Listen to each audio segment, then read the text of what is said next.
You were number 11. I was number 13 in college, so we were not single digits. But no. I think we might have been if people could have. Yeah, if people voted, me, maybe not you. But.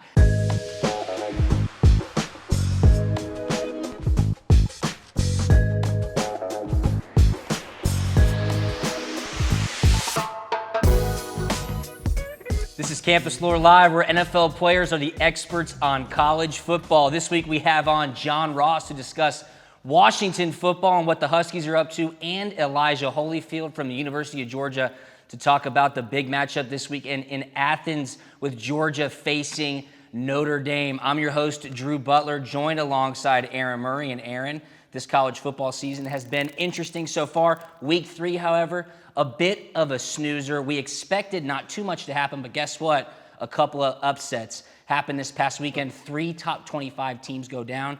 USC is one of them. Maryland is the other. You actually called that game. And then Arizona State beat Michigan State. Let's start with the game you actually worked. That's Maryland, of course, with their high-powered offense going up to Temple and laying a bit of an egg. Yeah, they definitely did. It was funny. I was talking to, actually, my dad. We'll talk on Friday night about the games going on during the weekend. And he's like, Maryland's going to whoop them up. Maryland's going to go in there to Temple. Averaging 70 points. Yeah, well, my family's from Syracuse, so he watched the game Syracuse the week before. They just absolutely destroyed Syracuse. I'm like, Dad, simmer down a little bit. I've actually done research on Temple. I'm doing my job here. They're a very good football team. Defense is phenomenal. It starts with their 3 linebackers. So Temple, for those who don't know, Temple, if you're a single digit, it gets voted on. And it's really? Kind of like the leaders Jersey of the team. Numbers. Jersey, yeah. So I think it's in the summertime, they'll vote for the team leaders. Like, who's the best guys on the football field? Who are the leaders in the locker room? And those guys get to be single digits. Wow. So all 3 of their linebackers are single digit guys. I mean, just absolute studs. Yeah. Their front 7 was tremendous. So I knew defensively they could hang with Maryland. I knew it was going to be a close game.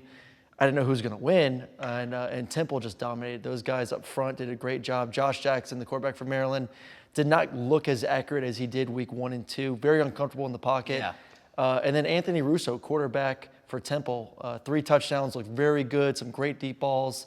A little sloppy at the beginning for both teams, but big upset for Temple, and they look pretty darn good. Maryland, that offense, that high-power attack did not have a great week 3, so we'll see if they can bounce back in week 4. Yeah, Temple wins 20-17, and just a note, you were number 11, I was number 13 in college, so we were not single digits, but no. I think we might have been if people could have. Yeah, if people voted, me, maybe not you. But. Absolutely. Another big upset this past weekend. USC, who actually got into the top 25 behind true freshman quarterback Kedon Slovis, lost in Provo against the BYU Cougars 30-27. Kedon Slovis showing that he's a true freshman. A couple of very inopportunistic interceptions kind of set the Trojans back behind. The game goes into overtime, and then he commits another turnover. Cougars are able to get a victory, a big victory. Well, how about BYU? 2 straight games winning in overtime.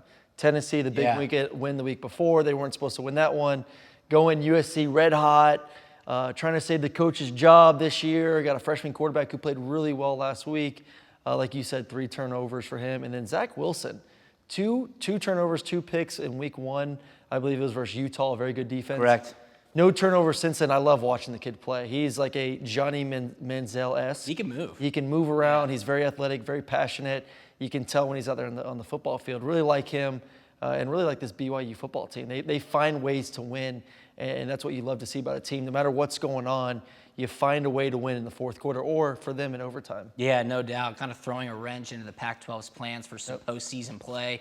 They had an opportunity to do that in week 1, also playing their rival Utah, but Utah was able to get that victory. USC, though, playing Utah this weekend. That's going to be a big matchup. Well, they got a tough schedule going forward. Oh, yeah. Yeah, they need to win that game to get to 3-0 because their next 3 or 4 – no cupcakes at all. No. I mean, yeah, Utah, Notre Dame, I think Arizona in 4 weeks, 5 weeks, and I think Washington in a couple weeks. Yes. So that's 4 teams that can knock you out. So all of a sudden, a 2-0 USC team, they could be looking at 2-4 possibly. I feel like we might be hearing a little bit about that later on in the show. Well, not upsets, but blowouts happened as well last week. And from the teams that I think you would expect to be blowing out other teams. When you look at the landscape of college football right now, you see those top 6 teams and you say these guys are so much better than their competition on a week in and week out basis. You look at Alabama going to South Carolina, a conference opponent, where they lost in 2010, ranked number 1 in the nation. Look at Clemson, the number 1 ranked team this year, going to Syracuse, where they lost 2 years ago as the number 2 ranked team in America. And both schools kind of get revenge. Alabama beat South Carolina 47-23. I mean, Aaron, when you look at this offense, the Crimson Tide, Tua Tagovailoa, Najee Harris at running back, 4 wide receivers who have legitimate first-round talent, and they all have different skill sets. What do you do to stop them? It's incredible. It's hard to stop a guy if you throw a slant, and they threw 2 slants for big touchdowns. And Ruggs just takes off. Yeah, and it's an easy thing. I mean, the offensive linemen really don't have to do much. It's a quick 1 step from the quarterback. Tua gets it, throws a 3-step slant to one of his receivers. They make a couple guys miss, and it's off to the races. I mean, they're just too good. And all of a sudden, now you're seeing Najee Harris out the backfield. Yeah. I don't know if you saw his touchdown, but it was unbelievable. He trucked one guy, or stiffed arm one guy. And jumped over the other. So the safety comes up, and the safety is like, hell no, am I trying to tackle this guy? He goes low. He hurdles him. 2 touchdowns from your running back. You're so focused on the depth at the receivers, the speed, that you forget there's a great running back there too. So Alabama offensively, different level. I do think, though, they got to figure out a way to run the football. I think about 70 yards rushing for those guys. 76, correct. When they face a team like Georgia, when they face an LSU, when they face a Clemson. A&M even. A&M. Yeah. Will the receivers dominate? Yes, but you need some kind of balance to be able to win those games. Auburn. I mean, Auburn's front so 7. That's going to be their challenge now, and it's tough. When things are working so well, it's kind of hard not to keep going that direction. But at some point, you're going to face a team, like I said, like an LSU that has really good guys in the secondary that can take away 2 or 3 of your receivers. You're going to have to run the football to win at some point. So we'll see if they start changing up a little bit on offense. I want to send you personally to next week's press conference in Tuscaloosa to ask Coach Saban, hey, why can't you run the ball? I know that will happen. I can't wait to see Lord Saban's I'm not reaction. trying to get him to cuss me out and get me out of the meeting. No, I mean, Tua Tagovailoa, 28-36, 444 passing yards, career high, and 5 touchdowns. So good luck stopping that. Polinsky, though. Let's Baller, give our boys some freshman, second start against Alabama, one of the best teams in the past 10 years of all time. And he went out there and he wasn't scared. It was a very easy game plan. You saw a lot of stuff right to the flat, slants, stuff to the running backs. Every now and then took some shots. The 1 touchdown he threw is one of those you throw and you're like, oh crap, what the hell did I do? No. Please don't pick that off. And somehow I got between a safety and a nickel for a touchdown. But the confidence, I tell you what, I feel good about South Carolina after that game. They have a chance to be a top 2 or top 3 team in the SEC East this season, I believe. Yeah, SEC East pretty wide open, and hopefully Coach Muschamp's defense will do better when they face a test like Alabama. They're probably not going to see many tests like that. How about Clemson, though, the number 1 team in the nation, exacting some revenge on Syracuse? They went 41-6 in the Carrier Dome. The last 2 times these teams have played, Clemson squeaked it out last year, 27-23, and then 2 years ago when Syracuse won 27-24. Trevor Lawrence, though, 2 interceptions, right? He threw for 395 and 3 touchdowns, but a lot of people are kind of questioning through 3 weeks. Is this a bit of a sophomore slump for him? I don't know. It's not a slump. I just think we put him on such a pedestal where. Yeah, I mean, Urban Meyer's saying the greatest college quarterback. Yeah, there was nowhere for him to go but down. Yeah, exactly. I mean, he really was at the top of the mountain. Everyone put him as, like you said, the greatest quarterback of all time. So now you look at him and say, oh, maybe no, he's that good. Trust me, the kid is that good. He's thrown a couple picks, but you can tell talent is talent, and he's going to go out there, and they're going to go undefeated. I mean, their defense. I think it was 0.4 yard average they gave up that game rushing for Syracuse. It's unbelievable. It is a complete football team. He will be fine. Don't worry about it. He may not win the Heisman this year. Yeah. There'll be a chance to win the Heisman next year. So I think we can both agree at this point, based on their schedule, he's not going to win it. He's kind of lost. Based on their schedule. It is absolutely unbelievable. Cupcake. That's what I'm saying. He's not going to have a primetime Heisman-like performance the rest of the season. And I think there's too many other good guys right now that are playing well. I think he's, through 3 weeks, has played himself out of a Heisman, but he's a sophomore. He'll have his junior year to go out there and try to win it. Yeah, Clemson's schedule, they have 4 more away games against NC State's one of them. They're not playing Virginia. Virginia's the only other team in the top 25 right now. I was going to save this for Be Bold, but it's not bold enough. Clemson's going to win every game on their schedule by 20 points or more. I mean, that's what it looks like right now. And look, they have no control over that. I'm not blaming them for their schedule. It's just the state of the ACC right now combined with how good they are. So we'll see how. If only UCF and Notre Dame would just join the ACC. How awesome would that be? UCF. I think UCF should, though. And speaking of overreactions, I just overreacted a bit, telling you that Clemson's going to win the rest of their games on the schedule for 2019 by 20-plus points. But hey, we're heading into week 4 overreactions are normal at this point. Maryland, we talked about them during the show open. They were averaging 70 points through 2 games, lay an egg, lose to Temple, 20-17. So who is Maryland? Is it the team that was averaging 70 points, or is it a team that just lost to Temple moving forward? I think it's a team that's going to get about 30 points a game, 25 to 30 points. I think they're a good offense. They got some good weapons. McFarland, their running back, they're very deep at the running back position. Jackson, their quarterback, worries me a little bit. He was very inaccurate in our game. So I just don't know, because Syracuse was not a good football team. No. And we saw this past weekend too. Syracuse is not, but I think Maryland is better than what we saw versus Temple. I don't think they're an elite offense. I don't think they're going to be scoring 70 points a game. Of course. I think they're kind of middle of the pack in their conference. They'll put up some points. They'll win some games. They're a bowl team. They'll get the 7-8 wins possibly, but don't expect them to be scoring 70 points, I don't think, the rest of the season. Speaking of bowl teams, Kansas just got their first road victory over a Power 5 team in 48 consecutive tries. Les Miles got to be feeling good about the Jayhawks. Are they a bowl squad this year? No. I'll tell you the answer. No. No, they lost 2 weeks ago to Coastal Carolina, 12-7. This isn't baseball. This is football here. So, no, this is not a bowl team. Good for them. 2-1 right now. They're feeling good about themselves. Yeah. Which that's a confident team is good, especially in your steps. first year. That's good steps, like you said. But yeah, this team does not have talent to compete in that conference just yet. How about which is the better conference, the ACC or the Pac-12? If you looked at the new AP poll this week, Pac-12 has 6 teams in the top 25. ACC only 2. Yeah, they got Clemson, Virginia. But I mean, listen, right now North Carolina looks pretty good. Okay. I think Wake Forest has been really surprising to me within the ACC. Still got to give the nudge to the Pac-12 right now. They are deeper. They have more talent. But at the end of the day, the ACC better chance to put a team in the playoffs. No question. So if you want to look at it like that, Clemson is going to get in. Yeah. Pac-12 right now, unless Utah finds a way to win out. Pray for Utah. Yeah, they better pray for Utah at the moment. That defense and that defensive line. Who gets fired first? Willie Taggert at Florida State, where kids have started lemonade stands to donate to buyouts. That's incredible. Or Clay Helton at USC with a tough gauntlet of a schedule ahead these next couple weeks? I think Clay Helton. Really? Yeah, I do. Just based on they got rid of Swan. Yeah, so he doesn't have a boss. Yeah, he It's tough to doesn't. get fired without a boss. The AD's gone. I feel like they're trying to clean house out right Gotcha, now and gotcha. move on to the new direction of. And I really think they want Urban. I think the people with the money at you USC really want my Urban Meyer as their coach. So I think Taggart, the buyout's too much right now. And they're still in the ACC. There's a way for this team that I think they're a good team. So, I mean, they're in all these games. They just find ways to lose at the end of the day. So if they can clean a couple things up. But I think USC, freshman quarterback, their schedule, and the fact that AD's gone and that just feeling overall about where the program's heading, I think Helton's on his way out. I disagree. I got to go with Taggart here. At Florida State, they don't know how to win football games anymore. They do not know how to win football games, and I think it's the top down. Yeah. Starts with Taggart, disseminates throughout the locker room. These guys need to figure out how to win, and I feel like with Taggart at the helm, it might not be anytime soon. How about UCF? They win. They beat Stanford, a big Power 5 squad. Stanford obviously got whooped by USC the week before, who just lost to BYU. Any chance they make the college football playoff?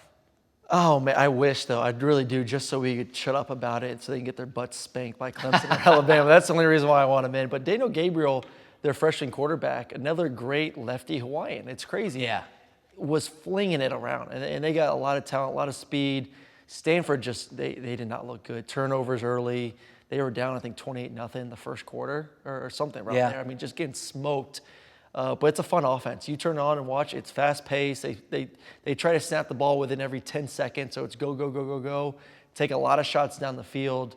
They are a good team, don't get me wrong, but I just would love for them to get in just so we would stop talking about it and just let them get spanked around a little bit. Yeah, I have thoughts about this, but they're pretty bold thoughts, so you'll hear what I think in just a little bit. But you just mentioned Dylan Gabriel, true freshman quarterback for Central Florida. You see a lot of these true freshman quarterbacks kind of take a step back, maybe against a lesser opponent or as they're continuing throughout their season. Bo Nix has a big game coming up this weekend in College Station against Texas A&M. He's a true freshman. A&M is no joke when it comes to an away atmosphere. What would your advice to a true freshman quarterback be, looking back on what you've experienced? Just breathe. Yeah. Just breathe, relax. You've been playing this game your whole life. So for him, I want to see him just settle his feet. I think the first 3 weeks watching film on him, very erratic. And it starts with your base. If your feet are all over the place, usually your accuracy is going to be all over the place. So for him, I just want him to settle down, calm his feet, trust his protection.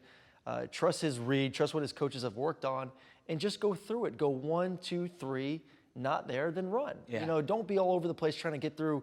Sometimes you want to be so fast to get through your reads, you don't allow time, the play to develop. So for him right now, let the play develop, relax, and if it's not there, then get out of the pocket. When times with him, it's too fast. He's out before receivers are even turning around in the route. Calm your feet. Easier said than done. We'll see if Bo Nix is able to heed your advice in College Station against the Aggies this weekend. Speaking of a guy who's got extremely fast feet, not calm feet, let's welcome in our first guest. That, of course, will be John Ross, former Washington Husky and current Cincinnati Bengals speedy wideout. We'll be back right after the break.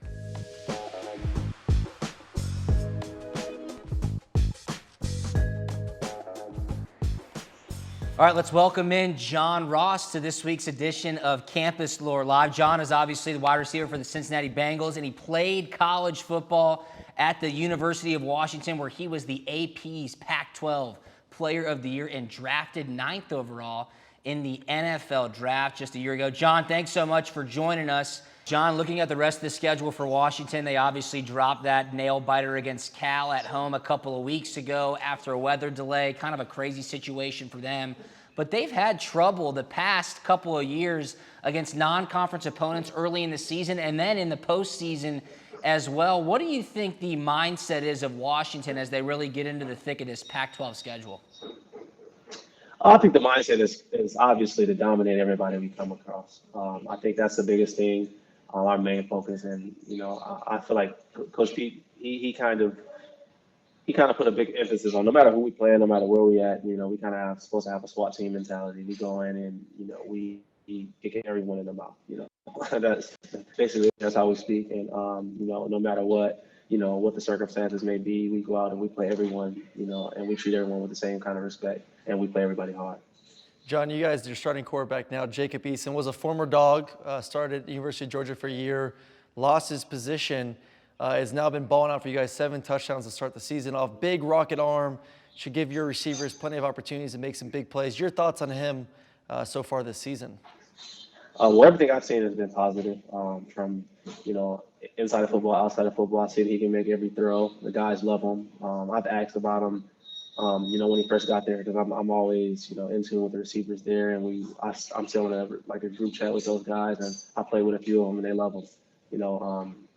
He has some big shoes to fill with Jake, having 4 successful long years there, and he's already off to a good start, and you love to see that.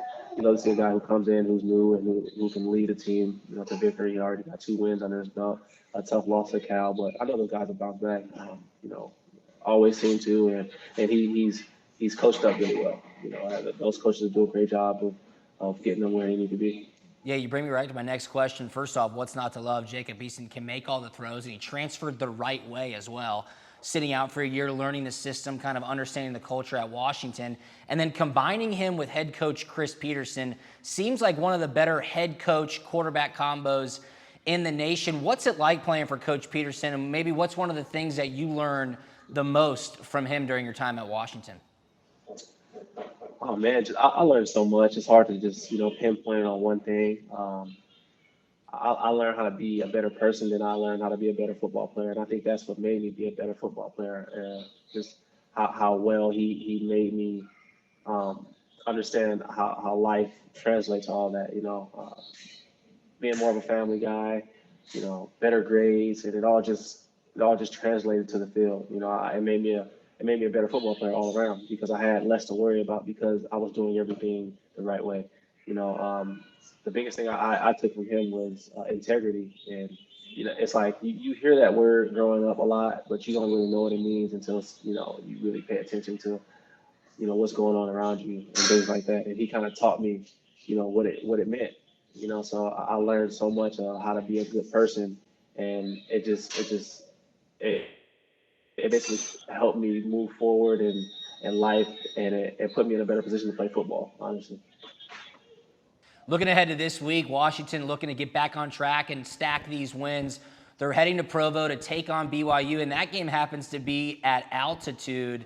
Now, you're a wide receiver. You run around a lot during a football game. What's it like, actually, when you're up there in the mountains playing football and you need to kind of catch that breath? Is it really that big of a difference? I think it's a minimal difference. I think the big difference is mentally preparing for that. Like we play Utah and Colorado. Well, excuse me, we played Colorado, and they said the same things. And when we got out there, we were just walking around doing a walkthrough, and guys were like, I can't breathe, I can't breathe, So it was kind of a mental thing. And then once you really lock into what you really what we're there for, and you understand it's bigger than that. And I'm sure there's a little bit to it where the guys from BYU have been practicing there all year long, and they're used to it, but. I think sometimes it becomes a mental thing, and I think that's with any different weather conditions. Like when we play in Seattle, we come from humidity, and our like the 49ers coming to play us last weekend. So I think it's a mental thing. It's just how well you prepare yourself mentally, and you'll adjust and adapt. John, you guys have been dominating Washington in the Apple Cup. Talk to us about that rivalry and what's it like playing that football game. That's one of the wildest weeks. I've had all 4 years of my life in college. We go in the locker room. You can't wear any red around school. You can't wear red in the locker room. It's really crazy, and it's very fun, man. It's just like fighting for who's the best in the state. It's always wild and crazy, and the guys are so pumped up. And the best part is when the alumni comes back to talk to us and tell us how big and how much it means to them. It's just so crazy, like, and playing in the game, the fans they get crazy themselves. It's really loud, and it's probably some of the funnest times I've had in my life. Speaking of those fun times, when you look towards the Apple Cup, that's obviously got to be one of the bigger goals for Washington at the beginning of the season. Is it truly a state of the program where you guys talk about winning the Pac-12, getting into the college football playoff, and winning a national championship? Is that the year in, year out goal for the Huskies? Every single year. I know that's what we talk about. From day one. We come in from spring ball and spring training, and that's what our focus is. We want to go in and I feel like every team should prepare that way. Prepare to go out, and the main goal should be to go be national champions. I feel like the Pac-12 championship is a start. When you go to the playoffs, you win that game, and then you get to the big stage. But we always put ourselves on that pedestal because we feel like we'll always be the best team in the conference, and you should feel like that. But our main goal every single year is definitely go out and get a national championship. But first, let's take it one game at a time. Let's win our conference. Let's win the Pac-12 championship, and let's get into the playoffs. Awesome. Well, depending on how the Pac-12 shakes out, I think Washington has a good chance, Aaron, to compete for that conference championship with Jacob Eason as quarterback and Chris Peterson as head coach. John, thanks so much for your time. We appreciate you joining us. And when we come back, we're going to be joined by Elijah Holyfield from the University of Georgia. So stay tuned. We'll be right back.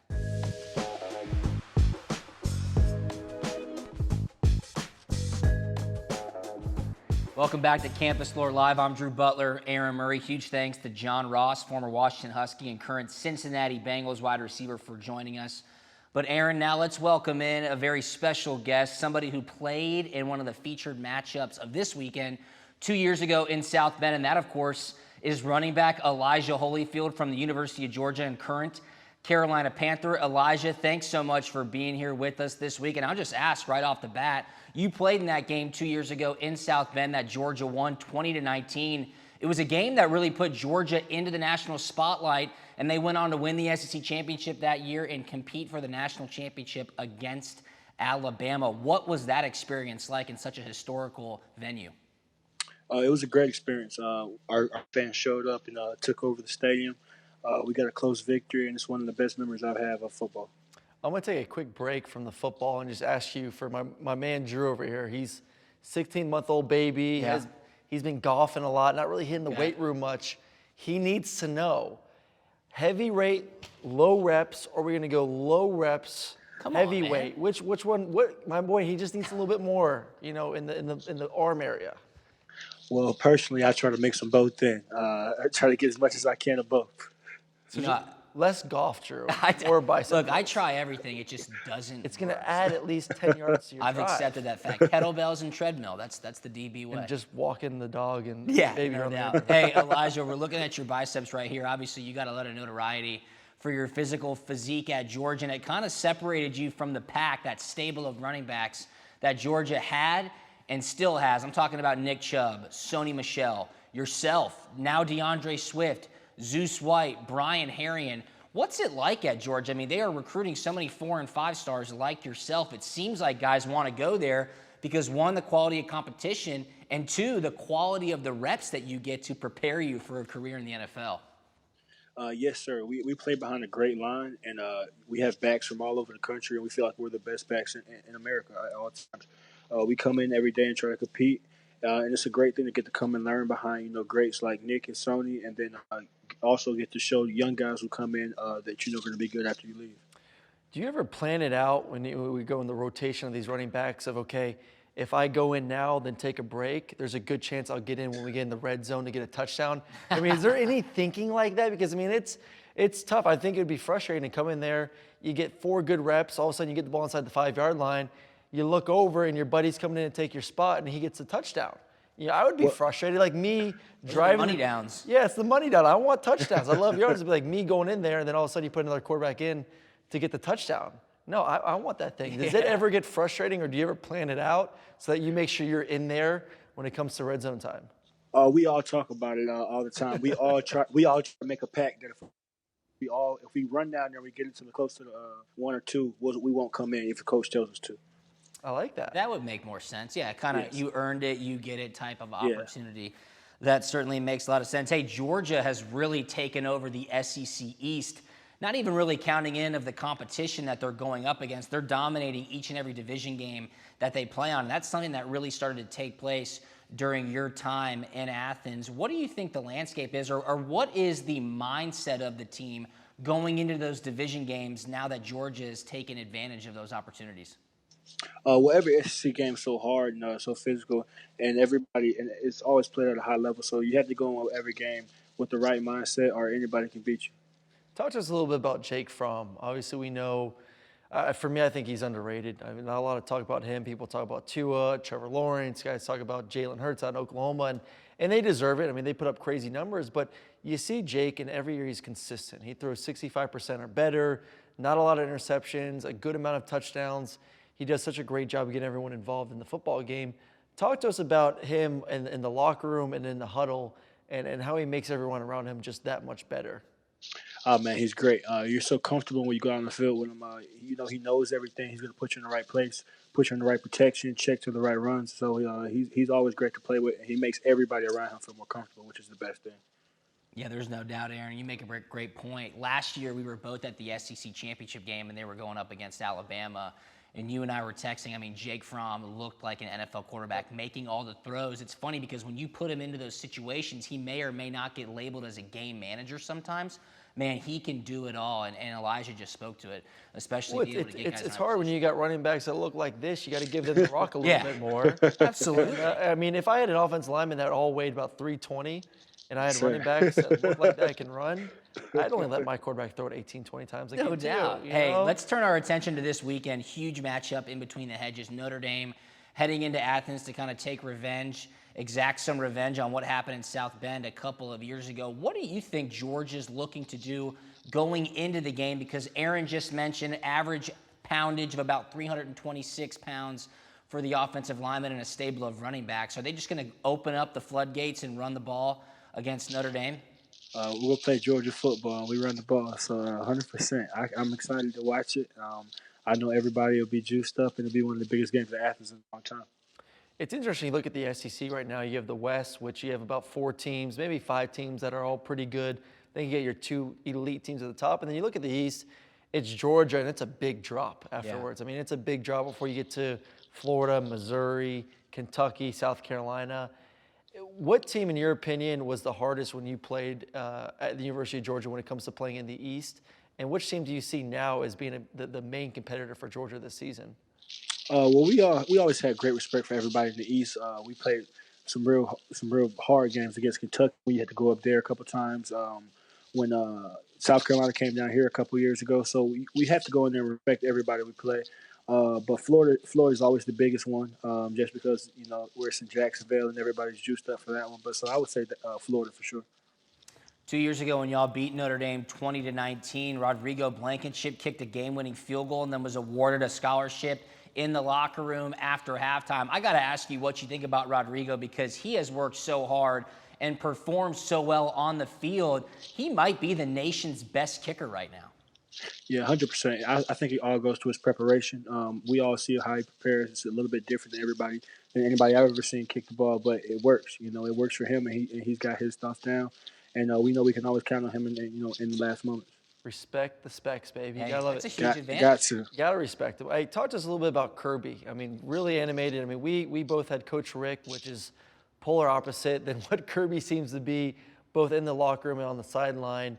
What is he like, say, Monday through Friday, and then a little bit Saturday before the game when he's giving his pregame speech?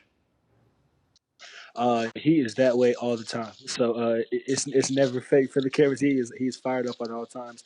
He's one of the most the coaches who he's out there every drill. He might be in a running back drill one day, might be in the DB's drill the next day. So he makes you feel like he's working with you. So he's very enjoyable to coach, to play for, and I enjoyed my time with him. All right, let's get a little prediction for this weekend. Tell me two things. I want to know why Georgia wins this game, and then I'm going to put you on the spot, and I want to know why Georgia loses this game, if that's even a possibility to you. Oh man, I have Georgia winning this game because of the running backs. I'm gonna stick with my boys. I feel like we're gonna come in there and insert our dominance a little bit with our offensive line and all of our backs. And I can't even think of I can't think of a way off the top of my head. I'm right there with you. Don't worry. I'd have to agree with you there. There has to be, I think, massive amounts of fumbles and turnovers, and Yeah. maybe a couple guys get hurt. I don't know. Georgia just doesn't do that anymore. No, they don't do that anymore. They take care of the football. Talk to Swift. There's a lot of talk about him being a chance to be a Heisman finalist this year. What do you like about his game, and how excited are you for him to kind of continue to dominate and have a chance to get to New York by the end of the season? Yeah, I'm very excited for him. I love the way he's running the ball right now. He's running very patient, and then when he sees it, he's exploding through it. So I'm really happy how he's running. I think he has a great chance. He's getting a lot of touches, and then the big games are coming. So that's when what you do matters the most. So I'm sure he'll be ready for this one. Awesome. Well, I think they're going to give him every opportunity this weekend, Aaron, to certainly see if he can tote that rock and put himself in the Heisman race. And if he doesn't, maybe Jake Fromm does. I mean, this is a team with a lot of different assets on the offensive side of the ball, an offensive line that may be the best unit in America, and a defense that can just absolutely stranglehold their opponents. So, Elijah, y'all did it 2 years ago. We'll see if Georgia can do it again this weekend against Notre Dame in Athens. But thank you so much for joining us. Good luck the rest of the season, and appreciate you tuning in to Campus Lore Live. So, everybody, we thank you, Elijah, for joining us, and we'll be right back after this.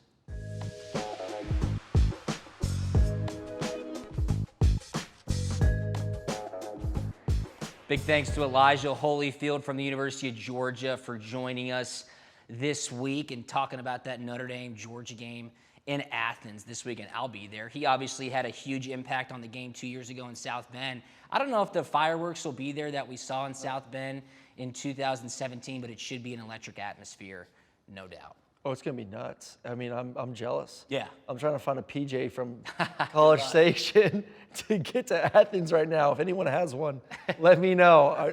I need a trip from College Station to Athens in about an hour for the game, so we'll see if we can make it happen. Well, hey, a lot of good matchups this weekend, and maybe through the first quarter of the season, 4 weeks, we'll be able to get bold in our predictions of who makes it to the college football playoff. But right now, where do you stand? Be bold. Tell me something that's happening in college football. I'm going to be bold, and I hate just getting on coaches, but Clay Helton, USC, I don't see him being the coach next season. I don't even know if he's going to make it through the season. I mean, the next 4 games, Utah, at Washington, Notre Dame, Arizona. Yeah.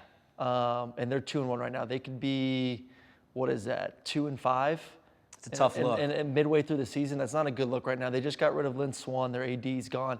I think they're trying to clear house. I think they're just trying to clear it out, say, Urban Meyer, here's the keys to the kingdom. Here you go, buddy. Turn us around, make us relevant once again. Because there's no reason why USC, with their tradition, with the ability to recruit the state of California, should not be an elite program year in, year in, year in. It's just crazy to me. So I think he's on his way out. I think they want him to lose, honestly. Yeah. I think they really want him out and Urban to take over next year. Well, it's probably not far-fetched, but we'll see. They have to win some games Yes. or else it's going to get loud in Los Angeles. My Be Bold, I told you we'll be able to predict who might be in the college football playoff after this week, but right now I can tell you who won't be. And that's the Central Florida Knights. It's just not happening, right? I think there are 6 teams in college football right now that are so far ahead of the other competition. And when I say the other competition, I mean 7 through 15. I think there is a humongous gap, and Central Florida falls into that 7 through 15 range. The top 6 are Clemson, Alabama, Georgia, Oklahoma, Ohio State, and LSU in any order. Right now. But Central Florida, yes, you feel good. You just beat Stanford. Yes, that was a Power 5 opponent. Seems like you might have forgot Stanford just got whooped up on by USC, true freshman quarterback. Now they're out of the top 25. And yes, you may be the best football program in the state of Florida right now. But the sad thing is that's not really that big of an accomplishment. It really isn't. So Central Florida, hopefully you get a group of 6 or that top 6 bowl game, but you're just not making it to the playoff this year. Sorry. Not happening. Not happening at all. Great matchups this weekend, though.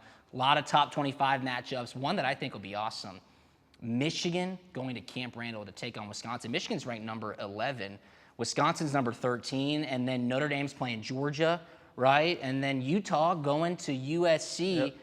What is who are the pretenders in this group, and who do you think might get exposed this week? I think Michigan gets exposed. Really? I saw them lose a couple weeks ago to Army. Defensively, they're good. Yeah. They're good. They're not elite. They're not the Michigan defense we've seen the past couple of years. And Shea Patterson, to me, I think he's on the brink of losing his job. Yeah. I think he's losing that locker room right now at this moment. I think there's not a lot of trust in him and his ability to go out there and execute. Too many turnovers. He's loose with the football in the pocket. A lot of fumbles a couple weeks ago. He's had issues fumbling in the past.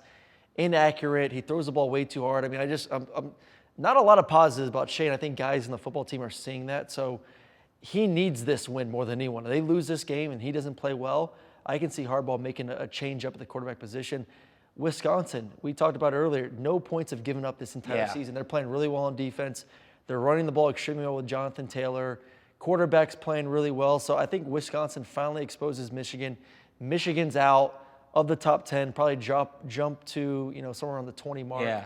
And their playoff hopes are gone. You bring up a great point, though, because Josh Gaddis, the offensive coordinator at Michigan, really took Shea Patterson out of the game against Army in the second half. I think if the backup to Shea Patterson wasn't a true freshman, they might have considered starting somebody else. But going into Camp Randall, which is a really explosive atmosphere, just not where you want to be in terms of going in there to try to win a game. I think there's 2 teams that could be exposed this weekend. One of them was a team that I picked last week to be exposed, and it almost happened. Now they've just lost their starting quarterback. That's Florida. And they're going to play Tennessee. Tennessee has not had a good start to their season, but you would have to imagine Jeremy Pruitt and Jim Chaney are telling that locker room, this is a chance to reconcile everything. If we beat Florida in the swamp, we can put our season back on the tracks and try to make something happen. And one thing that really gives me pause when thinking about this game is Jim Chaney, the offensive coordinator's history against Todd Grantham, recently Georgia versus Florida. The biggest X factor, Jared Garantano. What is he going to do? Are we going to get good play or bad play? If it's bad play, it could be a long day for the Vols and continue a long season. The other team, though, Notre Dame, don't see how they're going to be able to keep up with Georgia. I think Georgia's going to test them physically, run the ball, and make them wear down through 4 quarters of football. See, I don't see the Tennessee one at all. Just watching their film, offensive line has been showing no ability to get to the second level in the run game. You see those guys last week versus a lesser opponent, linebackers were running free the entire game. It was amazing to me. There was no push. They weren't very physical, and they couldn't get to the linebackers. And you can't expect them to do that against a Florida team that's dominant up front. And then Garantano, his first pass of the game was almost a pick, and then he threw a pick later in the game. So he hasn't shown me that he can be very Hopefully good. Hopefully he shows it's something this week. And I think they saw that. They only let him throw the ball 8 times last week. They're like, 8 times, maybe we'll get you to 10 this week. I don't see it happen. In the swamp, I think the Gators are just going to eat him right up. Garantano not going to win the Heisman this year. Who would you give the Heisman to right now? Right now, if I had to give someone the Heisman, oh, man, I'm big on Joe Burrow. You going to go Burrow? I think you should. I'm going to go Jalen. Yeah. Jalen right now, I saw a comparison between him, Kyler Murray, and Baker. Yeah. and he's better than most categories right now through 3 games. And there's Horrible competition, but still. Yeah, but the competition is not going to get any better. No, the defenses he's going to face aren't going to get any better. I mean, this going forward, it's going to be defenses that give up 30-plus points a game. I mean, Texas is going to be their toughest opponent. Texas gives up 30-plus points a game, so he's going to rack up the points. He's going to rack up the yards. And the difference between him and Joe Burrow, and Joe Burrow's a great athlete, Jalen gets the rushing yards. Jalen gets 100 yards rushing and 2 touchdowns. And I think right now, that's that playmaking ability that people love to see. We've seen it the past few Heisman Trophy winners. The guy that can make plays with his legs, the guy that can get 100 to 200 yards rushing plus 200 yards passing, tends to be the guy that wins the Heisman. I think he's kind of that mixture right now. And like I said, that offense looks like they're not going to stop anytime soon. I'll go with Tua Tagovailoa from Alabama. If they keep up that pace against SEC competition week in and week out, I think it might be hard not to tilt in his favor when you just talked about who Jalen Hurts in Oklahoma is going to be playing for the rest of 2019. I saw this today, though, and think about this, looking forward towards the college football playoff. If it were to happen, and this is an unbelievable expectation because Clemson isn't in the mix, what if your 2 semi-playoff games were Oklahoma versus Alabama, so you had Tua versus Jalen Hurts, and then Georgia versus Ohio State, you had Justin Fields versus Jake Fromm. Oh, it'd be I don't think that would ever happen, though. I think the committee wants Jalen and Tua to face off in a national championship. They will milk that storyline for all it's worth. Oh, they would absolutely crush it. I mean, obviously, the one wild card is Clemson. Yeah, they're going to be in.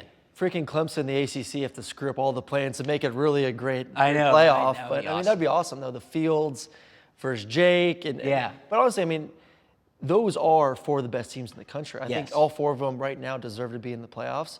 It's just unfortunate that Clemson's going to have a cakewalk the rest of the way. I mean, not unfortunate. Clemson's very deserving. Yeah, they have no control. They're a great football team. But this is now when the discussion's going to get really heated, I think, this year. Because in years past, like last year, I think you could say Ohio State doesn't deserve to be in the playoffs. For sure. Because the way they won games, they should have lost to Maryland. Maryland misses a 2-point conversion to lose that game. They played way too many close games, in my opinion. And they get to smacked be an by elite Purdue. team. Yeah, then they get smacked.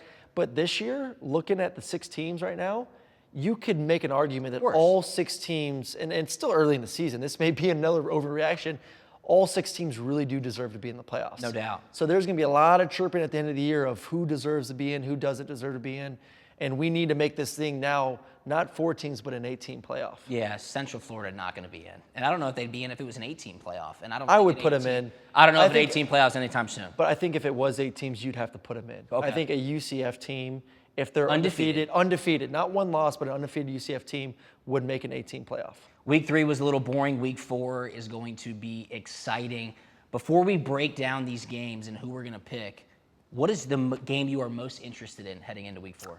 I think for me, I'm most interested in seeing the Auburn at A&M game, maybe because I'm covering it, so that helps a little bit. But I just think it's going to be a better SEC game than maybe Georgia Notre Dame. I think it's going to be more competitive. I have a lot of confidence in Georgia, in Athens, Notre Dame going there.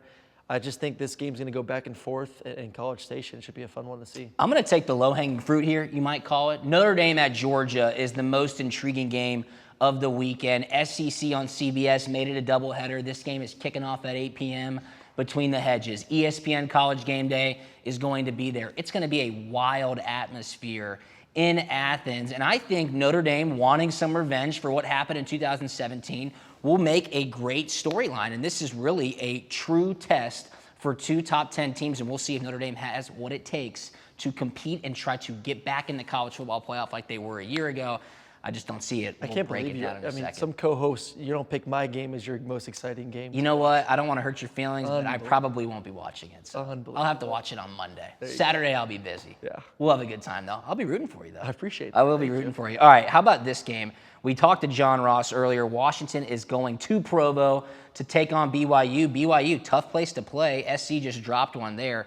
Are the Cougars for real, or will Jacob Easton and the Huskies go in there and take care of business? I think Easton and them will take care of business. Yeah. I just think right now, 7 touchdowns for him. I like their team, their focus. They lost 2 weeks ago, but I think they seem to have put that behind them. And BYU is a good football team, but they're just, you like the way they're finding ways to win, but they still haven't shown me that they're a dominant football team. So I like Washington in this one. Yeah, I wonder if Zach Wilson can clean up those turnover mistakes. That's going to be a little bit tough, especially when you're facing a really good offense like Chris Peterson has and the Huskies. A game that I think many people are looking over. It's going to be Saturday night. Oklahoma State heading to Austin to take on Texas. Oklahoma State has won 4 straight against Texas and 5 straight in Austin. Can Mike Gundy keep it going, or will Sam Ehlinger and the Horns win? I like Sam Ehlinger and the Horns right now, and whatever the over is for this game, Take it. Take it. Okay. I mean, you're I like that. Offense averaging 49 points on offense averaging 43 points per game.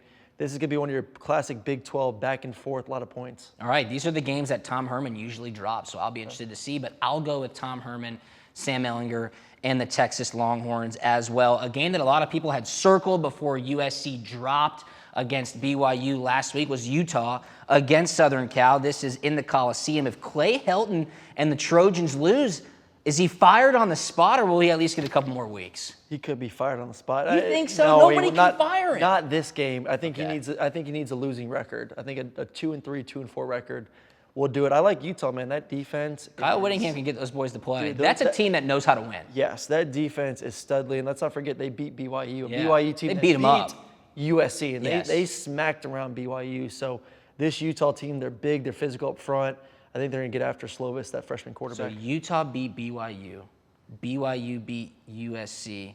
Utah beats USC. It makes Transitive sense. property. Transitive You're a property. smart guy, Aaron I know. Murray. I I like appreciate that that. a lot. Speaking of smart people, you will be calling the Auburn-Texas A&M game at 3:30 this weekend. Can Bo Nix and that Auburn defense walk into College Station and win, or will Auburn be shown as overrated? I think it's going to be a great game. I think Bo Nix is ready to calm himself a little bit and get ready for this. Kellen Mond obviously wants to make up for his performance versus Clemson. So I think this is a very exciting game.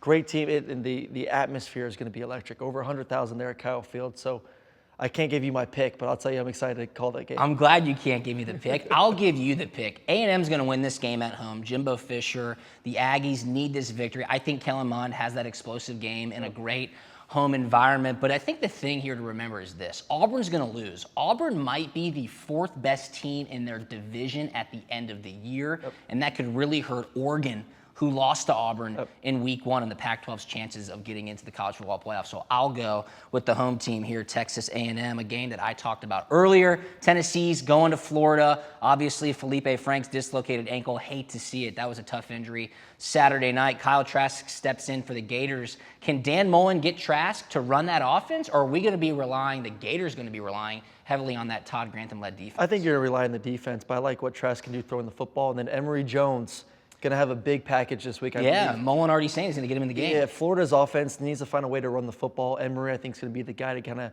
ignite that run game. All right, excited to see if Emory actually gets some snaps and what he's able to do with that time. He's got to take advantage of it. In the Big Ten, a great matchup here at Camp Randall at noon. Number 11, Michigan, going into Madison to take on number 13, Wisconsin. Wisconsin has not allowed a point yet in 2019. Will Shea Patterson be in the game after halftime? No, I think honestly there's a chance Shea gets benched in the Really? fourth quarter. I really do. I think there is a willingness to put him on the bench from that coaching staff, especially the way he's performed to start the season off with. I think there's a great defense, can expose him early on. If he makes a couple of mistakes, I think they're ready to put the next guy in.